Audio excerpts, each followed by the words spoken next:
자, 이걸 제가 뭐라고 하냐면요. 피드백 루프. 피드백 루프라는 게 뭡니까? 이게 공학적인 용어로 원래 나왔다 그러던데, 엔지니어 쪽에서.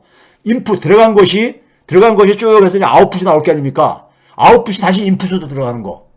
우리가 대먹인 골이라고 우리말로 이렇게 번역하던데, 긍정적 피드백 루프는요, 아까 앞에서 얘기했던 것이 뭡니까요? 이 경제가 정상적으로 돌아갈 때는요, 차입을 해서, 레버리지를 활용을 해가지고, 차입을 해가지고 투자를 하게 되면은 그 자산 가격이 같이 올라가잖아요. 올라가게 되면 그러니까 수익률이 또 올라가게 되면서 차입 비용이 상대적으로 떨어지는 거잖아요. 그러니까 또 차입을 더 늘릴 수가 있어요. 예? 그래서 계속해서 소위 말해서 그러니까는 자산 가격이 올라가가지고 차입을 더 증가시키고, 차입 증가시켜서 수익률이 올라가지니까 또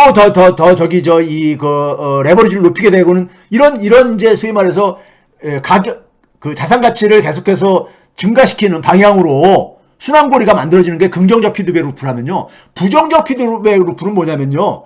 자, 금리가 올라가면서 비용이 높아져. 그러니까 차입한 것에 대한 비용이 올라가지니까는 어떻게 됩니까요? 그걸 갚아야 돼. 증거금을 마진콜을 받아요. 그러니까 어떻게 되면 자산을 팔아야 돼. 그걸 증거금을 더 보완하려니까는. 그러니까 자산 가치가 더 떨어지죠. 자산 가치가 떨어지니까는 수익률이 더 떨어질 게 아닙니까? 예? 수익률은 더 떨어질 게 아닙니까? 그렇죠? 그러면 레버리지로 한 차입 비용이 또 증가할 게 아닙니까? 거꾸로 그러니까요. 거꾸로가 작동하는 거예요. 거꾸로 가요. 우리가 흔히 말해서 부동산 시장에서 부동산을 그러니까 우리가 담보 대출을 받아가지고 예를 들어서 그러니까 우리가 10억짜리를 계산을 간단하게 해서요. 10억짜리 아파트를 사는데 만약에 3억을 대출받아가지고 7억은 자기 돈으로 해서 3억을 대출받아서 샀는데 이게 만약에 그러니까 70%를 대출해 준 거잖아요. 네? 부동산에 담보에 70%를요. 그런데 이 부동산 가격이 만약에 8억으로 떨어졌어. 그럼 8억에 70%면 어떻게 되는 겁니까? 8, 7, 56, 5억 6천까지만 대출이 가능한 거잖아요. 그럼 7억 대출금 중에서 5억 6천 차이인 1억 4천을 상환, 마진콜을 받을 수가 있다는 얘기예요. 쉽게 얘기하면요. 그러면 1억 4천은 어디서 마련해요? 주택을 매각을 해야 되지. 주택을 매각하면 주택가격이 더 하락하죠. 주택가격이 하락하면 담보가치가 더 떨어지죠. 담보가치가 추가로 떨어지죠. 그러면 또 마진콜이 생기죠. 그 악순환고리가 만들어지는 게 이게 부정적 피드백 루프예요. 이게 지금 시작되고 있다는 얘기예요. 이게. 우리나라도 지금 한국은행이 3% 올리면서 제가 볼 땐 이게 지금 이제는 하나의 저는 모멘텀이 이게 이제 출발점이라고 되게 생각해요. 우리나라 지금 가장 취약한 거리가 PF 대출, 프로젝트 파이낸싱이죠. 프로젝트 파이낸싱이 그러니까 이 부정적 피드백 루프가 저는 이제 작동하기 시작할 거라고 봐요. PF 대출하고 일반 우리가 저거 차이가 뭡니까요? PF 대출은 그러니까 아파트라든가 비아파트 이런 데 건축 중인 부동산이죠. 예? 건축 중인 부동산이죠. 그러니까 이 건축된 것이 아니라 건축 중의 과정에 있는 거죠. 어떤 거는 그러니까 땅을 확보하는 과정일 수도 있고 아직 짓지도 않고. 예? 근데 부동산 시장이 침체가 되면서 이 건축 중인 부동산이다 보니까는 이게 그러니까는 이 부동산 시장이 침체될 경우에 타격이 더 심할 수가 있어요. 여기에는 누가 관여되냐면 개발 시행사라는 게 있죠. 특히 이제 중견 건설사들은 자기가 시행사도 하기도 하고 그러죠. 대형 건설사들은 시행사를 하고 분리가 돼 있어가지고 시행사한테 다 이제 위험성이 넘어가져 있지만은 중견 중소 건설사들은 개발 시행사를 역할까지 자기들이 하고 있는 경우가 많죠. 개발 시행사가 이 사업을 그러니까 그 설계한 시행사가 이제 돈을 이제 확보해야 되는데 돈을 주로 공급하는 건 누굽니까? 캐피탈사나 저축은행이나 새마을금고 같은 이런 데서 이제 그러니까 자금을 공급해 주죠. 그러니까 주택 가격이 막 오를 때는 이 자금이 쉽게 막 이제 공급되지죠. 서로가 막 공급해 주려고 하죠. 그리고 이 캐피탈사라든가 그러니까 이 캐피탈사라는 것은 일종의 그러니까 우리가 저거잖아요. 이 할부금융회사들 이런 데라든가 저축은행 이런 데들은 이 돈을 마련하기 위해서 어떻게 합니까요? 이들한테 빌려준 채권을 그러니까는 가지고 이제 그러니까는 자금을 조달할 수 있는 특수목적법인을 되게 만들죠. 여러분들 2008년도 그러니까 우리가 저축은행 사태할 때도 마찬가지입니다. 그 당시 저축은행들이 이 특수목적법인 SPC를 만들었죠. 부산저축은행이 대표적으로 이걸 수백 개 만들어가지고 이 놀이를 했었죠. 그럼 여기다가 이제 이걸 넘겨주지요. 자기들이 대출한 채권들을 넘겨주면 얘네들이 이걸 가지고 뭐랍니까? 이걸 자산으로 해가지고 CP를 발행을 해요. 앞에서 얘기했던 거랑 비슷한 거죠. 예? 자산담보 CP를 발행하죠. ABCP요. 단기 자금 조달하기 위해서, 단기로 싸게 자금을 조달하기 위해서. 그리고 이 CP를 유통하는 게 되게 누굽니까? 증권사들이 이런 걸 하는 거잖아요. 증권사들이. CP나 RP 같은 단기 그 금융상품에 투자하는 게 주로 MMF라든가 이런 데들이 주로 하는 거니까요. 현금성 이 금융상품들이요. 부동산법이 진행될 경우에는 이 자금 유입이라든가 자금의 조달이 굉장히 원활하게 돌아가져요. 자금이 원활하게 조달합니다. 왜? 손실이 나타나지가 않으니까요. 근데 뭐냐면 부동산이 침체될 경우가 어떻게 됩니까? 부동산 수요가 감소해. 부동산 수요가 감소하면서 그다음에 이제 금리도 인상되고 있잖아요, 지금요. 그러니까 어떻게 됩니까? 자재 비용도 증가해. 그러니까 개발 비용이 증가하죠. 개발 비용이 증가하죠. 거기다가 주택가격이 또 하락을 해. 하락하니까는 어떻게 됩니까? 수익성이 떨어질 게 아닙니까? 예? 분양을 해도. 그러니까 사업을 중단한다거나 아니면 사업을 연기하거나 이거 해봤자니까는 이게 이익도 못 낼 것 같고 그러니까는 예? 수익성이 악화되면서 사업이 지연되거나 취소되고 막 이렇게 될 게 아닙니까? 개발 사업에 차질이 생기죠. 그럼 어떻게 됩니까? CP 발행을 못 하잖아요. 이 사업이 제대로 진행이 안 되니까요. 예? 그렇죠? 여기 빌려준 돈 가지고 이 CP 발행 할 수 있겠어요?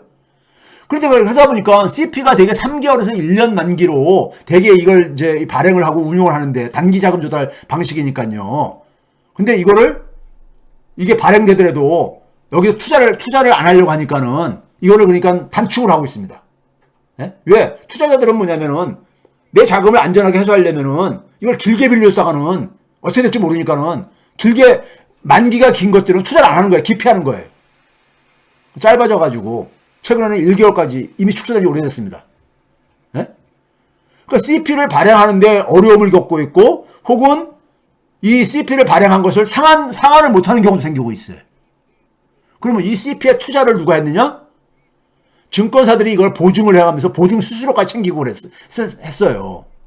이게 남는 장사, 이게 부동산이 괜찮을 때는. 예? 했는데 증권사들이 이제 피해가 생길 뿐만 아니라 이 CP에 투자한 개인 투자자들도 피해를 보는 거죠.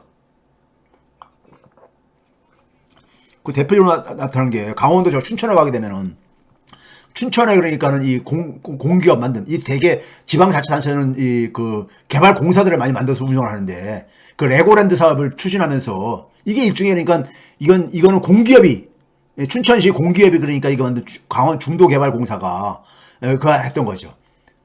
이게 이제 그러니까 채무 불이행 상태 빠지는 게 뉴스에 한번 나오더라고요. 이게 비슷한 겁니다. 이건 이제 강원 중도개발공사가 시행산으로까지 다 한 거죠. 금융위기 당시에 구조하고 똑같습니다, 지금요. 금융위기 당시에 뭐냐면은 주택담보대출을 가지고 MBS를 만들고 CDO를 만들고 그걸 담보해서 ABCP 발행했다 했잖아요. 그걸 자금 조달했다 했잖아요. 그거 가지고 CDO 투자를 하고 앉아있었고. 근데 주택가격이 하락하고 MBS CDO 가격이 하락하면서 ABCP 발행이 어려워졌죠.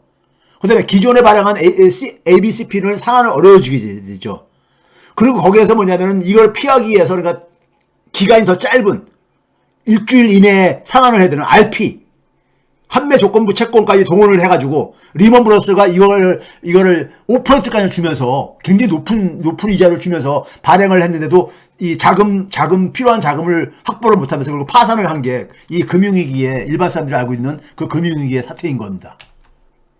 자, 지금 뭐냐면은 주택시장에 역전세난 이것도 마찬가지로 부정적 피드백 루프가 작용하고 있죠. 금리 인하 시기에는 전세가가 상승할 게 아닙니까? 예? 전세 줘봤자 전세금의 금리 수입이 별로 크지가 않으니까 전세가가 상승하지요. 근데 전세 대출도 증가하지요. 금리가 낮으니까는. 즉, 돈이 많이 공급된다는 얘기입니다. 그러다 보니까는 전세금이 막 올라가니까는 사람들이, 그 세입자들이, 그 힘든 사람들은 아예 이러느니 그러니까 주택을 사야 되겠다 해가지고 소형주택 중심으로 집값이 막 상승하잖아요. 예? 중형주택은 덩어리가 크니까는. 소형주택 중심으로 집값이 막 상승하다가 이게 전체 집값으로 막 상승이 확산되고 그러죠. 그렇죠? 이렇게 됐었잖아요, 이게. 예? 우리가 한 1년 전까지만 하더라도요. 근데 이제 거꾸로 이제 금리 인상으로 전환바뀌면서 부동산 시장의 침체가 겹쳐지면서 어떻게 됐습니까? 전세가와 집값이 이중으로 동시에 같이 하락을 하고 있는 거죠.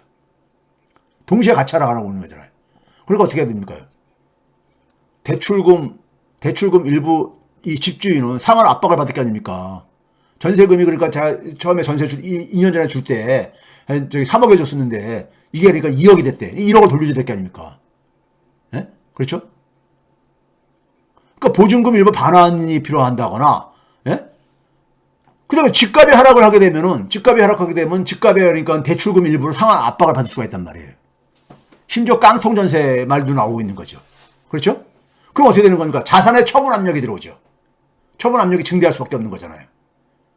부동산의 매물이 그러니까 더 증가할 수밖에 없는, 예? 경매가 증가하고, 그렇죠?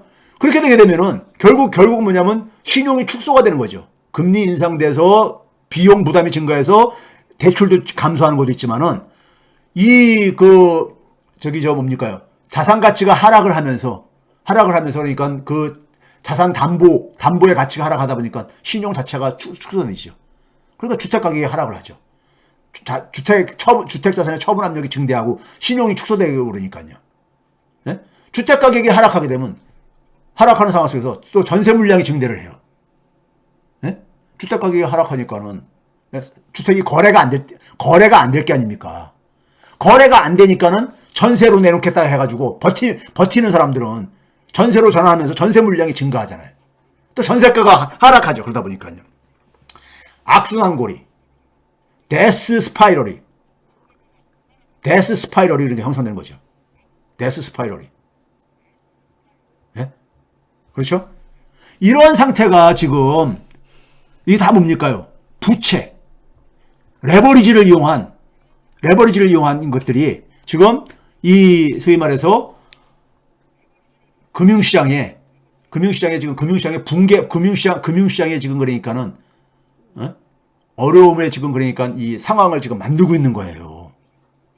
예? 그렇죠? 이게 이제 시작이 되는 조짐이 지금 채권 시장에서 지금 중심으로, 예? 채권 시장을 중심으로 지금 그러니까 국제적으로 지금 국제 금융 시장에 어두운 먹구름이 지금 덮이고 있는 거고요. 예? 어두운 먹구름이 덮이고 있는 거고. 근데 아직 금리 인상은 안 끝났잖아요. 금리 인상은 안 끝났잖아. 근데 금융 쪽에 있는 사람들이 볼 때는 미치겠는 거야. 지금도 이미 그러니까 시작됐는데, 부채의 지금 저주가 시작됐는데, 레버리지의 저주가 시작됐는데, 근데 아직도 더 가야 될 길이 더 남았어. 더 남았다고 얘기하고 앉아있는 거예요. 그러니까 미치겠는 거죠. 그러니까 막 아우성 치는 거야. 근데 여기서 멈추면은 인플레이션 못 잡는다 이거죠. 예? 그래서 제가 물가 안정과 금융 안정이 양립 불가능하다고, 예? 지금 얘기하는 게, 이게 왜 그런 거냐? 이게 왜 그런 겁니까요? 첫 단추 잘못 낀 거. 즉 정치 실패로 만들어진 거를, 이게 그러니까 소위 말해서 미국의 그러니까 이런 패권 유지, 이 욕심이, 거기다 금융계에 그러니까 그동안에 이 월가와 더불어 가지고 소위 말해서 빚잔치를 한 거 아닙니까? 돈 막 찍어내가지고 금리는 바닥까지 내리고, 그래서 빚잔치를 막 한 거 아니에요. 그동안은 굉장히 좋았지. 그렇죠? 근데 공짜 점심이 없다는 말 있잖아요. 노 프리 런치 이란 말 있잖아요. 인더마켓 시장에는. 예? 그걸 지금 이걸 걱정하는 사람들은 지금 금리 인상하는 거 그만해야 되지 않느냐. 이것이 가져올 이 후유증이 너무 크기 때문에 그런 얘기 하시죠. 그런데 그동안에 막 돈 찍어가지고, 중앙은행에서 막 돈 찍어가지고 이렇게 부채 잔치한 건 이건 정상인 겁니까? 이거 제대로 조정 못 해내면요. 이거 거품 걷어내지 못하면은, 제가 그래서 과거 이전 방송에서 그랬잖아요. 주식시장과 주택시장에서, 그 다음에 실물경제에서, 이게 그러니까 거품이 그러니까 걷어질 규모를 제가 한번 추정해서 소개한 적 있잖아요. 이거를 하고 나서 경제가 다시 그러니까 건강한 체력으로, 우리가 이래서 교통사고가 나가지고 수개월 동안 입원을 해가지고 치료받을 경우에 누워있다 보면은 근육도 없어지고 다 그러잖아요. 예? 예? 진통제 맞으면서 그러니까 견디면서, 예? 근데 퇴원해서 다시 운동을 해서 다시 그러니까 이 체질을 강화를 해야지만 정상적인 몸으로 돌아오는 거잖아요. 예? 그런 것처럼 경제가 그러니까 그동안에 너무 이지머니를 가지고 그러니까는, 예? 그렇게 풀린 돈이 대부분이 어디로 갔습니까? 자산가들, 고소득자한테 간 거야. 왜? 그 돈을 이용할 수 있는 사람들은, 예? 고소득자, 고액 자산가들이거든요. 그거 가지고 빚잔치 한 거잖아요. 근데 그게 지금 이제 꺼지면서 죽겠다고 아우성 치는 거야. 예? 문제는 이 상황 속에서 참 진짜 성실한 서민들은 그러니까 이거를 그러니까는 이 구제를 해줘야 되는 거죠. 성실한 서민들. 이 정책이 안 보이는 거야. 윤석열 정부에서. 거기서 추경호 머리에서 이게 나올 수가 없죠. 기본적으로 그쪽 세계 사람들에 대해서 관심이 없는 사람들이니까. 예? 그러니까 그 유탄을 맞는 거야. 유탄을. 일반 서민들은요. 유탄을 맞는 거죠. 그래서 제가 그런 표현 쓰잖아요. 군자는 무너져가는 집에 들어가지 않는다. 그러니까 그 잘못된 정부를 선택한 국민들이 같이 그러니까는 피해를 도매금으로 보는 거예요. 안타깝지만은. 네? 안타깝지만은. 네?